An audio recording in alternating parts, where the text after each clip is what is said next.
Welcome back.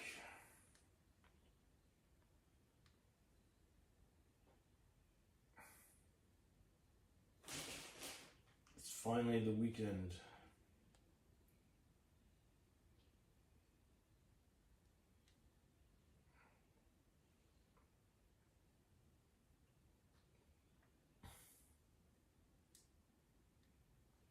I think it's the weekend all over, isn't it?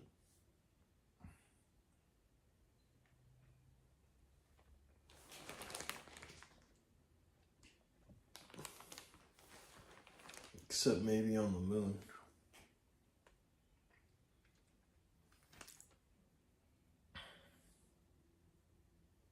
Yeah, so I thought I would talk about, I'm always talking about random stuff, am I not? But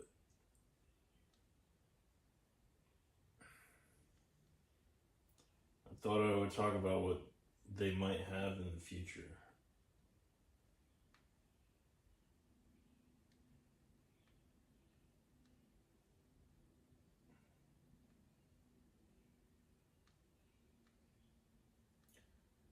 What kind of breakthroughs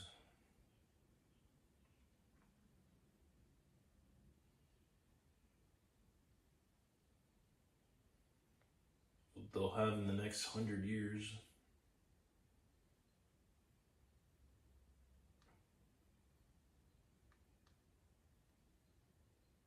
Or what I think they'll have.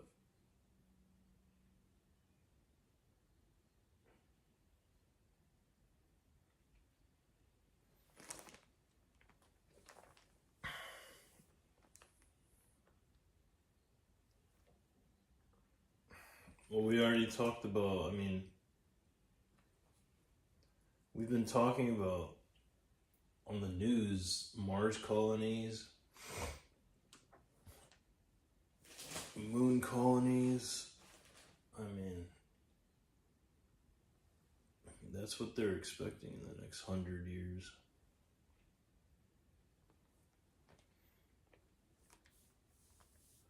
I would like to see it.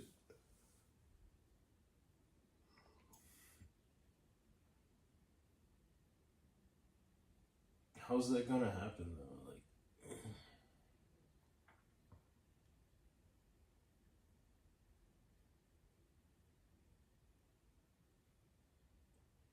They're also talking about harvesting energy from the sun.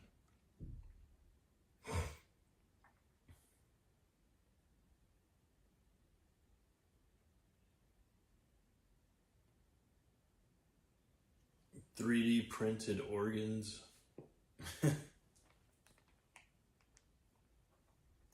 I guess I've seen that in some movies, like, especially, what's that one movie, Prometheus?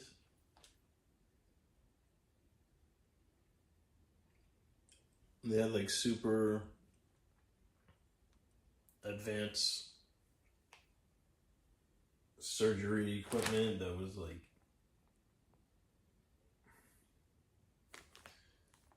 doing a surgery and like that would take like hours, getting it done in like a few minutes. It was crazy.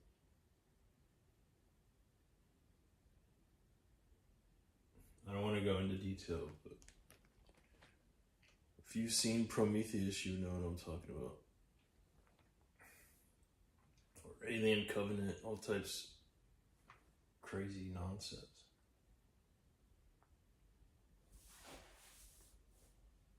Artificial gravity,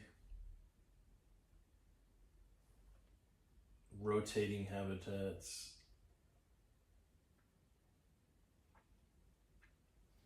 Kind of like the game Halo.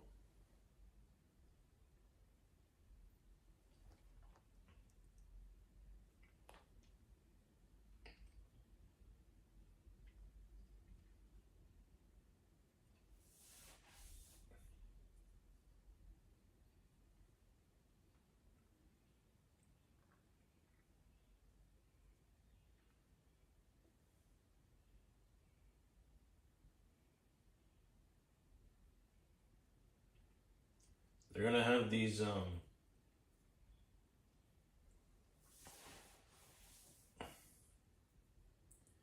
satellites. They've already been talking about it. The satellites that deflect asteroids.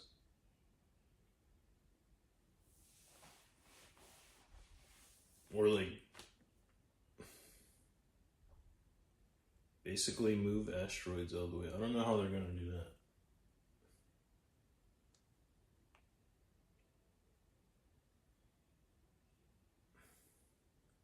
There's gonna be space hotels,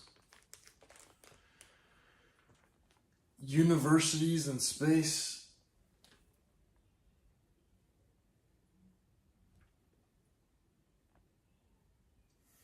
Space stations, well, we already got that, don't we?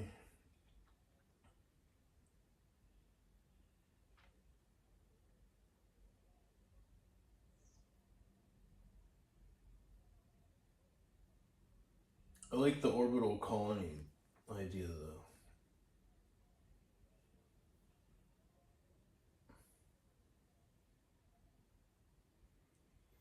Oh yeah, they've already been working on 3D printed houses.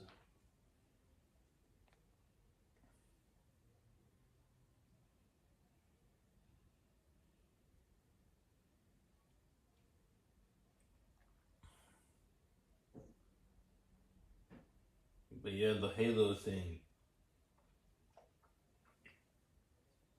I like that idea, the Halo.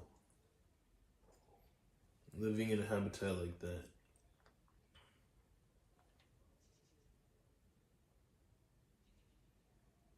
Just floating around in space.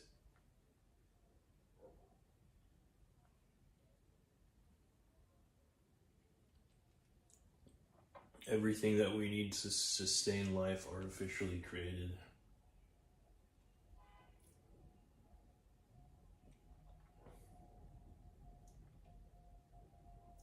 That would be pretty cool. The thing about Halo is it also was a weapon, I think.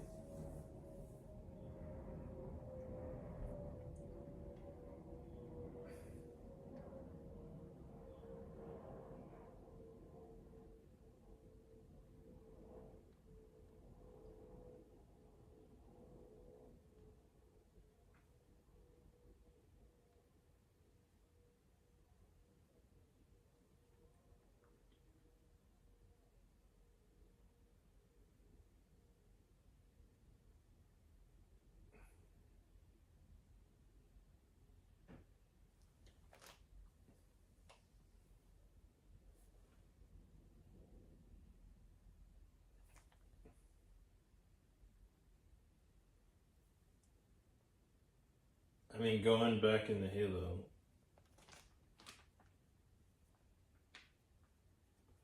what was there, like 7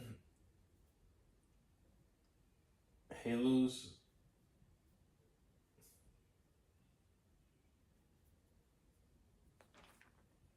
Supposedly created like 100,000 years ago.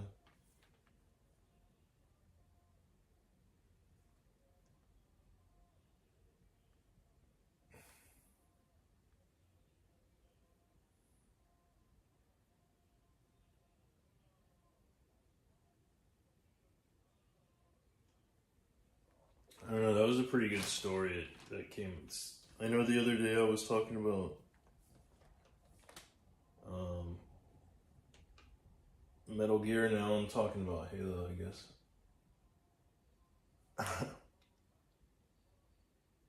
That was another game that had a really cool backstory.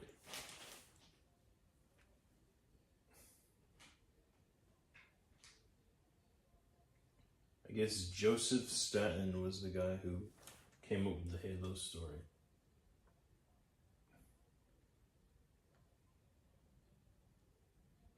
And Brandon Boren.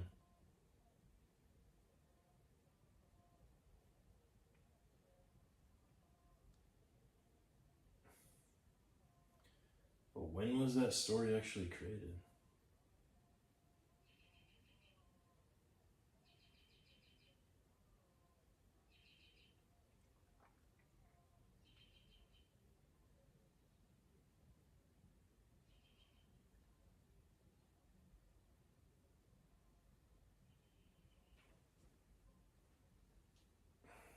Looks like it was fairly recent.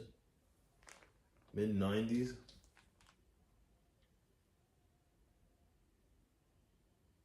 I wonder how he came up with that. If he just dreamed about her or just popped in his head one day. But that's such a complex story. I wish I knew.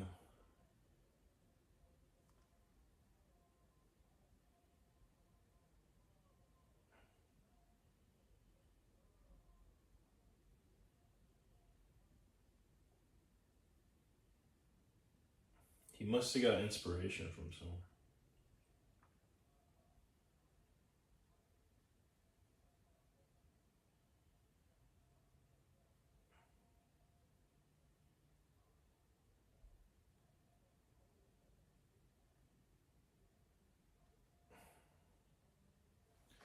There's so many good sci-fi authors out there. I'm sure somebody wrote about Halo somewhere.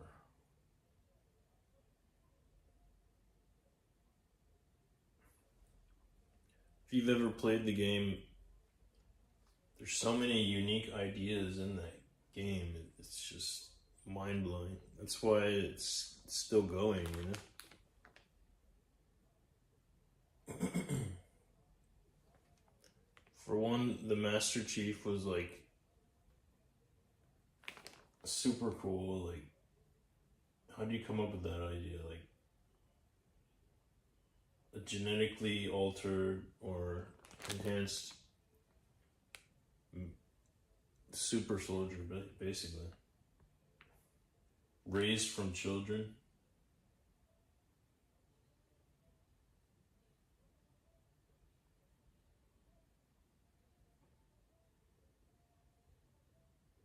And now they have that game Marathon that just came out. That looks pretty cool.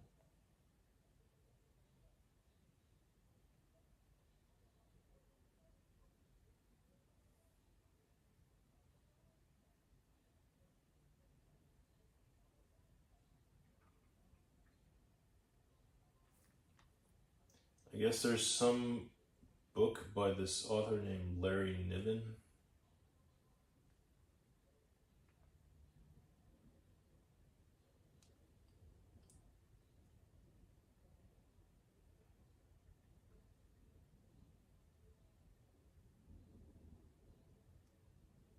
Called Ringworld.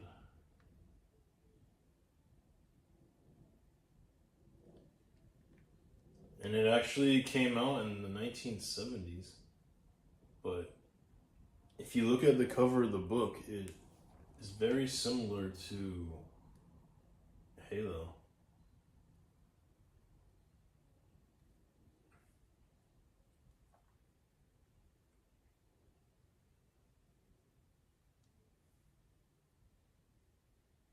That's interesting.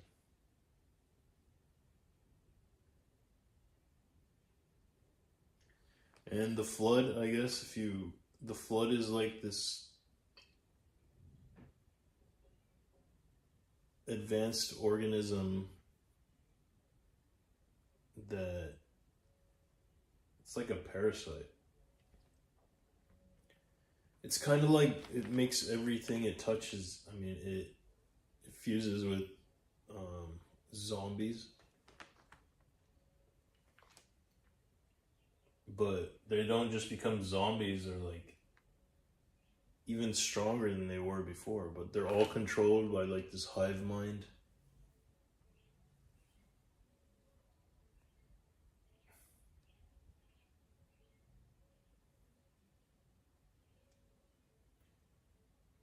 So what's Larry Niven's book about?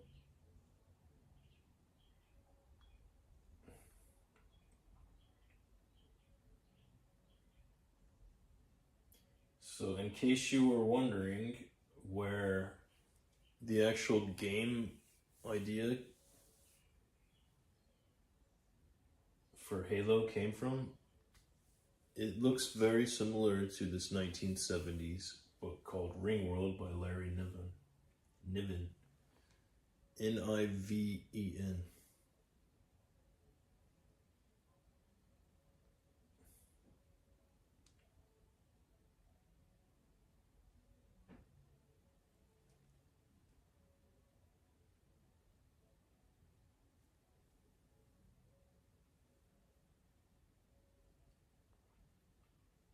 And basically, this structure is about two humans, most likely in the future, that are exploring this mega structure that is similar to the halo. It's like exactly the same thing, but it's orbiting a star.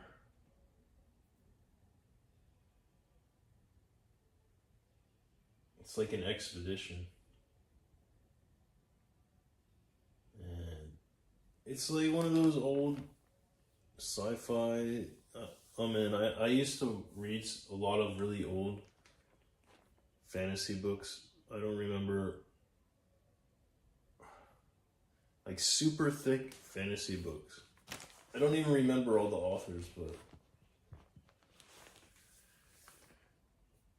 I know back in the day, there was a ton of fantasy and sci-fi books from like the 60s and 70s that were like 2-3 inches thick. I don't know why they were so thick, but just full of imagination. Like, it's crazy how full of imagination people were in the 60s and 70s.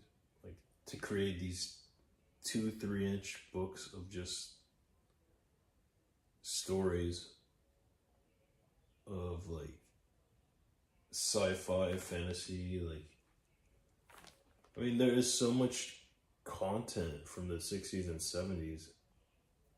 Like, people think there's a lot of content online now. I challenge you to go and just look up books in this, like, sci-fi and fantasy books from the 1960s and 70s.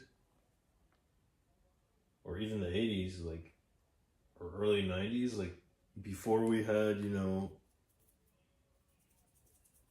this cloud of information, of technology. Like, we had this, before we had this cloud of information and technology and content online, there was this huge, pretty much forgotten, almost completely forgotten world of sci-fi and fantasy books that, some of this stuff nobody even remembers. Like, it's completely disappeared. But if you do some research, like, there's a lot of really amazing books from the 60s and 70s that are just like I said, 2-3 inch thick books of just like sci-fi, fantasy. Some of the craziest, wildest, most intriguing and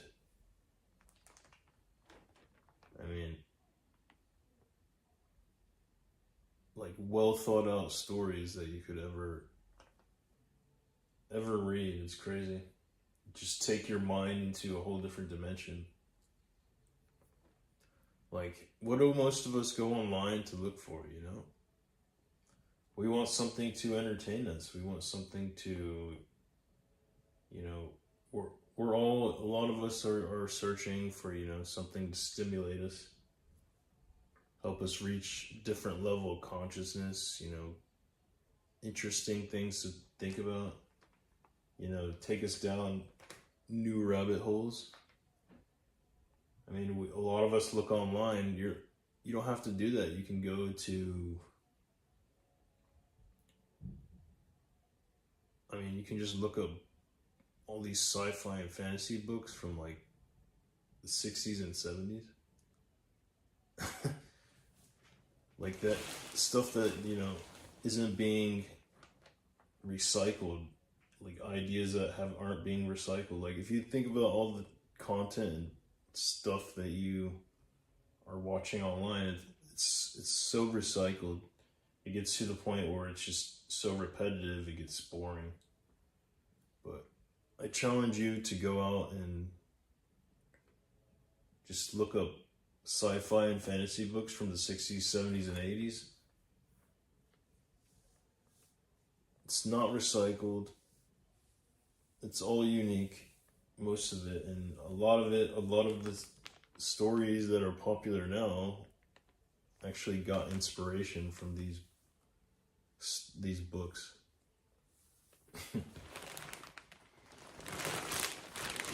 But anyway, I guess I kind of went down my own rabbit hole, didn't I? Well, anyway, I'll see you guys later. We're at that 20-minute mark. Till next time.